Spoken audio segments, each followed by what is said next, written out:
It's no coincidence that in the 1980s, in 1983, we got the very first UK dietary guidelines published. And these advocated a low-fat dietary approach for all.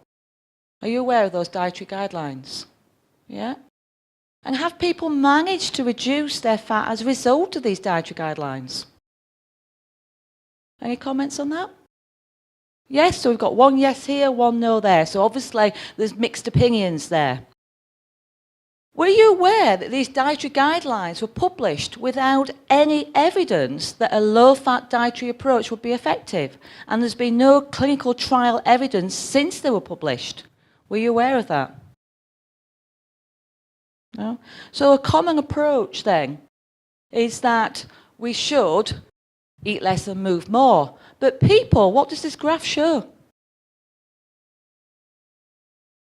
One member of the clinical team, do you want to go in the audience? Generate some discussion? So who just said something then? Yeah, so there's been a reduction in the fat intake. Yeah.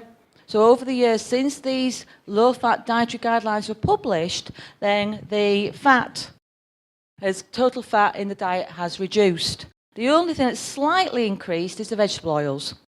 And in fact, currently, UK adult is having around 40 grams of butter per week, but they're consuming around 1.4 kilograms of flour and 731 grams of sugar.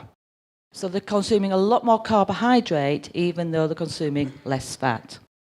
So first and foremost, fat was therefore unfairly blamed, because we know if we eat nutrient-dense food, whether it's fat or anything else, we're not going to eat as much of it. We're going to control our hunger better, and we're not going to have these issues.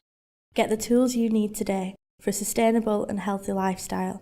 X-PERT weights. Lose fat and keep it off.